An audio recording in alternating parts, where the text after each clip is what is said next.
6 News at 11. Coverage you can count on starts now. And a very good Saturday evening to all of you out there. Thanks so much for joining us and staying up late with us. I'm John Lasko. Up first for you tonight at 11 o'clock, a Pennsylvania State Police trooper along with the suspect were shot and killed during a shootout, and another trooper was severely injured this afternoon in Juniata County. Hallie Jacobs from our sister station in Harrisburg was there and has more for us tonight.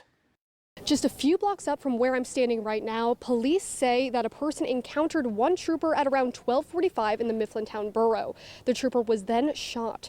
A witness we spoke with says he was driving when he saw a crashed PSP car and the trooper being given CPR. The police began searching for the shooter, who was found around 3 p.m. in the area of Swamp Road and Baumgardner Drive in Walker Township. Troopers and the shooter exchanged gunfire, where both the trooper and shooter were shot and killed. The scene is still under investigation, and police are asking the public to avoid the area. At this time, we have not been given the names of the male shooter or the two troopers. Reporting in Juniata County, I'm Hallie Jacobs. Hallie, thanks so much. And continuing our team coverage tonight continues with our very own Brock Owens, who has reaction from the Mifflintown Borough community for us tonight. Local residents say they're shocked to hear a state trooper has been shot. They say last week a homicide happened in the area and say that was unusual for their small town that's generally peaceful. But community members say these circumstances are even more mind-blowing. As I got up to the youth center, I noticed there were a couple vehicles pulled off the side, and I noticed there was a gentleman laying on his back, and they were performing CPR, and it was just troopers from everywhere just coming. I've never seen so many state troopers in my life. This has never happened in this community before. Community members tell me they're just hoping for the best for the injured trooper right now. In Juniata County, I'm Brock Owens. All right, Brock, thanks so much for that report tonight. In other news, one woman was taken to UPMC Altoona for smoke inhalation following a mobile home fire in the 100 block of Four Leaf Road in Cessna around 2:30 p.m. Firefighters also rescuing a dog from that home as well. 2 neighboring homes were damaged by the heat generated from that fire, but are still able to be lived in. Fire Chief Gary Cooper says the cause appears to be accidental, but they've called in the fire marshal just to be sure. We're told the mobile home is a total loss. Crime Stoppers is now offering a $5,000 reward in the disappearance of a Winburn woman nearly 3 decades ago. Alicia Markovich's family is hoping someone will step forward with answers so her family can finally find some type of closure. On Sunday, April 26, 1987, the then 15-year-old disappeared from her father's home in Blairsville. Investigators say 99.9% of cases like this one, the runaway calls somebody like a friend or a relative, but nobody has heard from Alicia since. Her family says they hope something will happen to bring her home. One of our other members reached out to Crime Stoppers and gave them this story, and Crime Stoppers has now donated a $5,000 reward for any information going forward. And if you do have any information, you should contact Trooper Josiah Murdoch at 724-357-1978. A dedication ceremony was held in one Bedford County community today to honor 2 Medal of Honor recipients. The Medal of Honor monument, which is located on Main Street next to the Union Hotel in Everett, honors residents Ellis Waraisik and Robert Hartsock. We're told the bronze statue was created by local artist Wayne Hyde. As far as we know, it is the only small town that has 2 Medal of Honor winners from the same small town. The placement of the monument is at a intersection where people can see it, especially students, hoping they'll realize what has happened before them with these men sacrificing their lives. We're told the Everett Lions Club spearheaded the grassroots project to raise the $200,000 needed to build that monument. Juneteenth festivities continued in downtown Johnstown today, this time at People's Natural Gas Field with a conference and an after party. We're told it's geared towards teens, which is currently going on until midnight tonight. We're told it features rappers giving speeches as well as DJs battling out with their skills against one another. A worship service will take place as well as performances from a community choir as well as a basket party at Central Park tomorrow. Then the parade will take place on Monday. The event will also feature food vendors, merchandise, and music from local bands.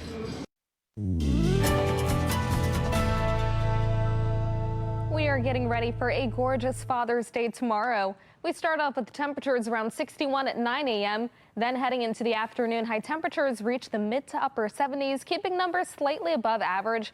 We'll have sunshine throughout the entire day, and it looks perfect for spending some time outside. But as we head later into the upcoming week, we'll have the chance for showers and storms.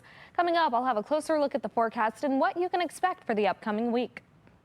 All right, Jasmine, thanks so much. 6 days after a tanker truck caught fire underneath an I-95 overpass, causing the freeway to collapse, Governor Josh Shapiro says they will have that stretch of roadway open within the next 2 weeks.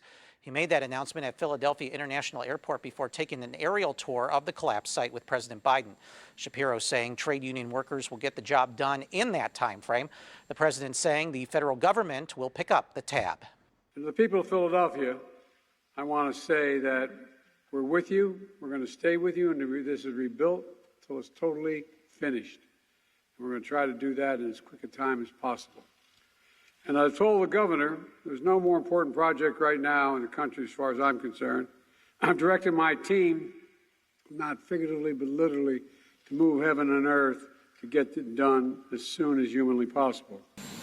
According to PennDOT, the collapse section carried a daily average of 160,000 vehicles. The White House allocated $3 million for its repair, and Governor Josh Shapiro says he freed up another $7 million in state funds to get things started. President Biden also kicked off his first official re-election campaign rally in Philadelphia by speaking to union workers today. It comes one day after a group of the nation's major labor groups endorsed his campaign. Biden's victory in 2020 was made possible because of union voters whose support secured critical swing states such as right here in Pennsylvania, Wisconsin, and Michigan. I look out in this crowd and I see a lot of old friends, a lot of folks, as they say in Claymont, Delaware, who brung me to the dance. I told you when I ran for president, I'd have your back, and I have. But you've had my back as well. Apart from the support of labor unions, Biden is also endorsed by 4 of the nation's largest environmental groups.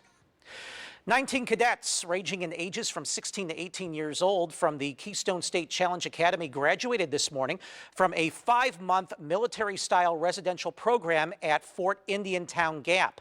We're told the program is for teens who are failing or have faced other challenges that may have hindered their path from graduating high school. We're told the program focuses on academics, physical fitness, job skills, health and hygiene, and life coping skills, among other things. The teens also volunteered at such places as food banks, events benefiting homeless veterans, as well as cleaning up cemeteries and parks.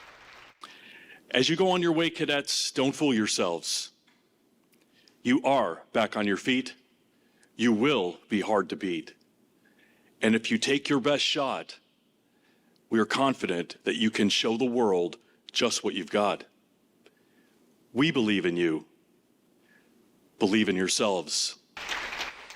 We're told the cost to attend is free and all meals, housing, uniforms, and school supplies are supplied to these teens at no cost. We're told the cadets will now have a year to complete a mentorship program while they either pursue higher education, join the military, or even the workforce. We have a champion. We'll introduce you to the winner of the 2023 Sunny Hanna Amateur and what he had to say about his big win straight ahead.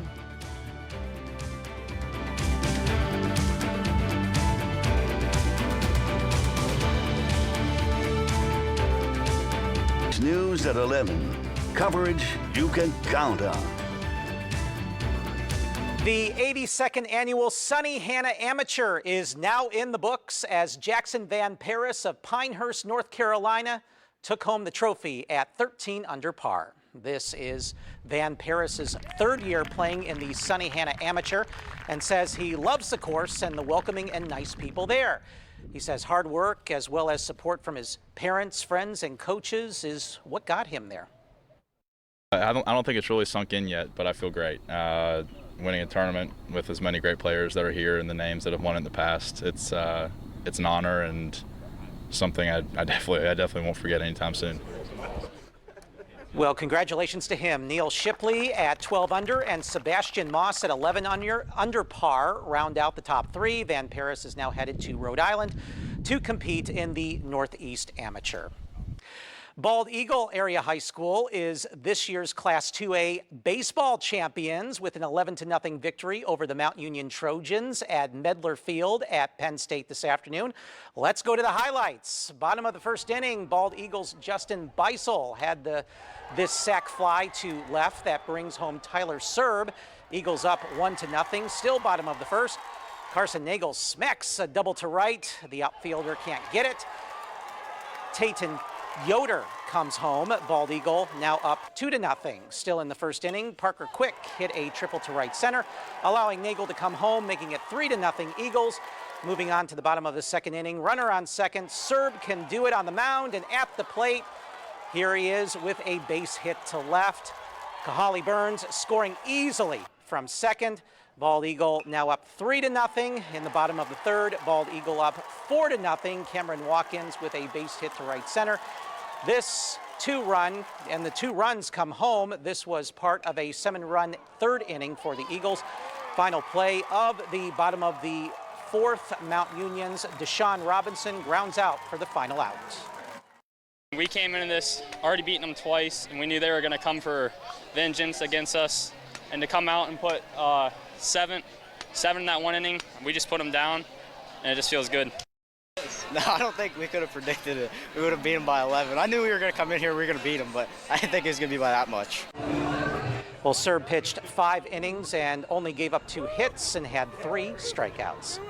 And congratulations also goes out to the Bellefonte Red Raiders, who defeated the Dallas Mountaineers 7-1 to win the Class 4A baseball championship, which was also played at Medler Field at Penn State. Up first, the Bellefonte crowd getting fired up during player introductions. Top of the first, Dallas gets on the board first with this base hit to center by Dylan Geske that would bring the lone Dallas run home. Mountaineers up 1-0. And it was all Red Raiders from there. In the bottom of the first, Trevor Johnson scores on a pass ball, trying the game at 1. Still bottom of the first, Bellefonte's Tristan Heckman flies out to center, but that allowed Peyton Canvas to score. Bellefonte up 2-1. Now on to the bottom of the third, Levi Purnell smacks this single to center. Heckman and Alex Eberling come home. Red Raiders now up by 3. Still bottom of the third, Levi Purnell steals second base, and that allowed Ethan Tomasiki to score. Bellefonte leading 5-1. Later on, Bellefonte starting pitcher Dominic Caparella with 1 of his 5 strikeouts on the day. He threw 107 pitches in the complete game, giving up 6 hits and 1 run. It's been a dream of ours since we were such a young age, and last year we got knocked out in the first round, and we had a lot of the same guys, but I know for us it was a relief just getting past that first round, and we didn't have any doubt the whole way here, and we trusted each other, and we're one family. One of our coaches, Coach Hall, he always says, you know, there's not a lot of teams that get to end the season on a win. A lot of teams end the season on a loss. You know, maybe you end on a win in the regular season, but once you get to playoffs, there's not a lot of teams.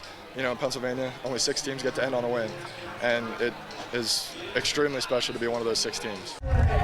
Well, congratulations to both of those Center County teams. Bellefonte is this year's District 6 champion, while Dallas is this year's District 2 champion.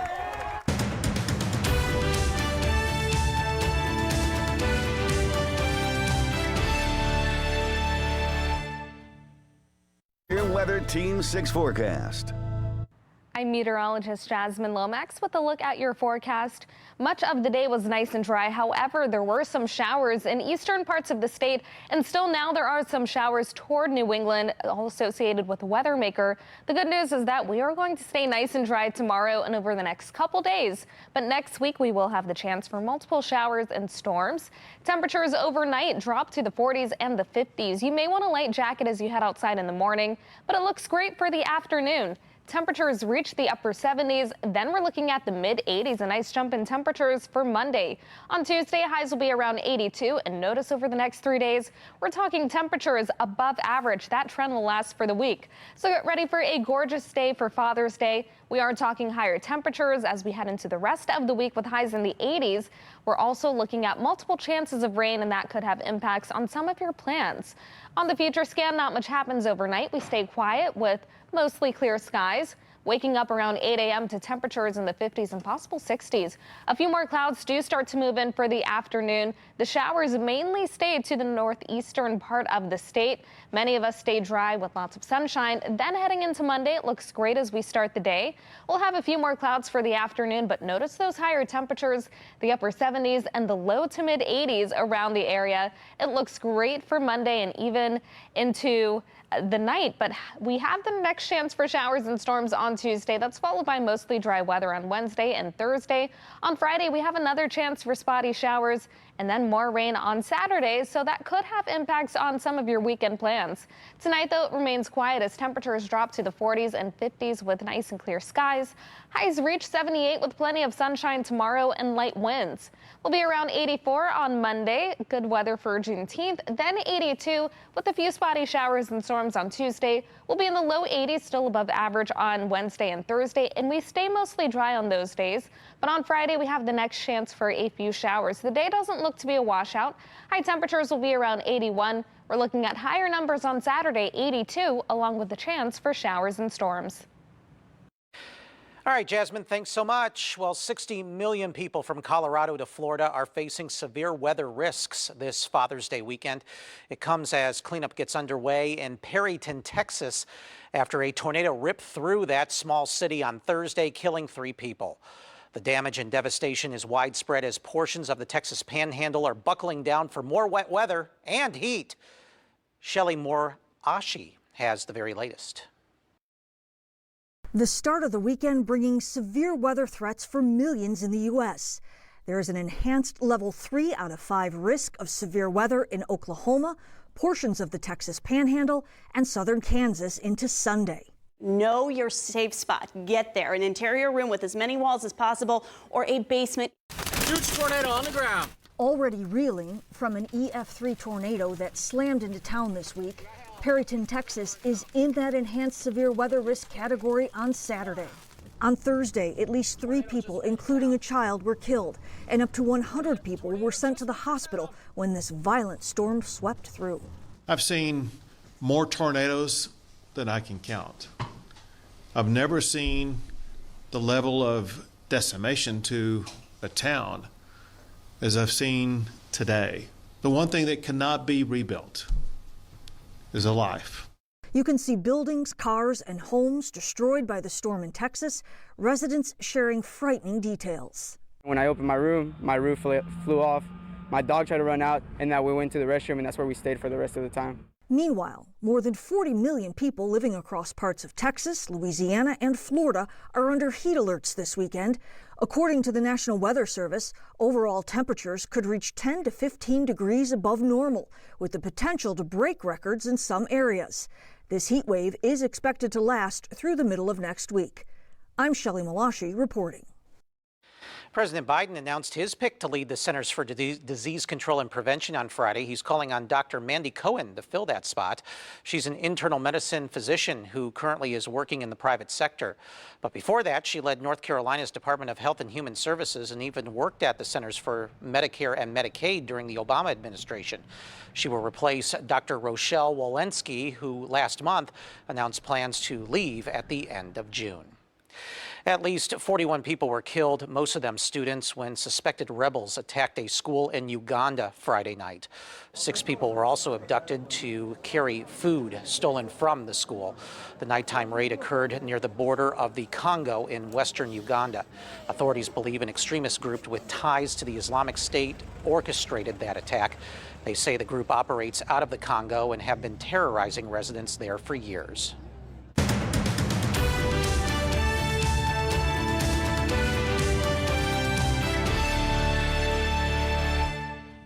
Quiet night and then a gorgeous day tomorrow for Father's Day. High temperatures will reach 78 with plenty of sunshine. We're looking at a mix of sunshine and clouds on Monday. Temperatures around 84 for Juneteenth.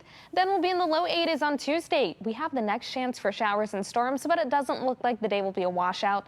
Wednesday and Thursday will be mostly dry. Temperatures will be around 80 on both days. 81 on Friday with a chance for a few showers. Then 82 on Saturday with another chance for showers and storms.